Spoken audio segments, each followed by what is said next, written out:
Hi friends, welcome to Srikar media. Friends, Modi పేరు ఏకగ్రీవం, రాష్ట్రపతిని కలుసుకొనున్న ఎన్డీఏ నేతలు అంటూ ఒక లీడర్షిప్ అప్డేట్ అవుతుంది. ఫ్రెండ్స్, ఒకసారి మన దాని గురించి వీడియోలో తెలుసుకుందాం. ఫ్రెండ్స్, తెలుసుకునే ముందు మీరు కనుక మన ఛానల్ ఫస్ట్ టైం చూస్తే కనుక ఫ్రెండ్స్ మన ఛానల్ లైక్ చేయండి, అలాగే సబ్స్క్రైబ్ చేయండి. ఫ్రెండ్స్, కేంద్రంలో బీజేపీ సారథ్యంలో ప్రభుత్వం ఏర్పాటుకు ఎన్డీఏ కూటమి ఏకగ్రీవ నిర్ణయం తీసుకుంది. ఎన్డీఏ నేతగా నరేంద్ర మోడీ పేరుకు మద్దతు ప్రకటించింది. ప్రభుత్వం ఏర్పాటు అనుసరించాల్సిన వ్యూహంపై ప్రధానమంత్రి నరేంద్ర మోడీ నివాసంలో సుమారు గంటన్నర సేపు జరిగిన ఎన్డీఏ కీలక సమావేశంలో ఈ నిర్ణయం తీసుకున్నారు.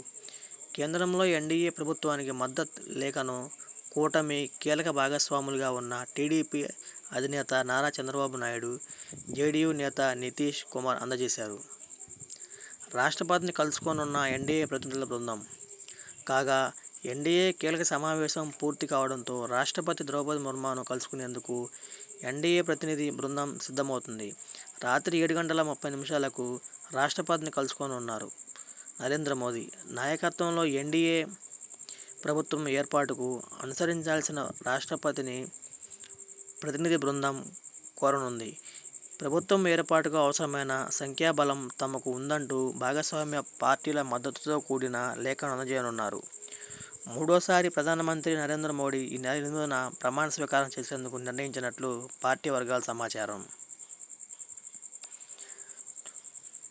17వ లోక్సభ రద్దు. లోక్సభ ఎన్నికల ఫలితాల్లో బీజేపీ సొంతంగా 240 సీట్లు గెలుచుకున్నప్పటికీ మెజారిటీకి దూరంగా ఉండిపోయింది.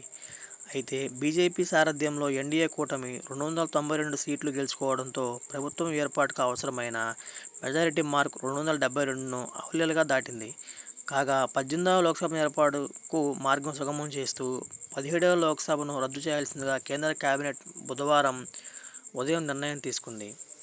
అనంతరం ప్రభుత్వ రాజీనామాను ప్రధాని మోదీ స్వయంగా రాష్ట్రపతి ద్రౌపది ముర్ముకు అందజేశారు. వెంటనే ఆమోదించిన రాష్ట్రపతి కొత్త ప్రభుత్వం ప్రమాణ స్వీకారం చేసేంత వరకు ఆపద్ధర్మ ప్రధానిగా కొనసాగించాలని మోదీని కోరారు. ఫ్రెండ్స్, ఇలాంటి లేటెస్ట్ న్యూస్ అప్డేట్స్ కోసం మన ఛానల్ లైక్ చేయండి, అలాగే సబ్స్క్రైబ్ చేయండి. ఫ్రెండ్స్.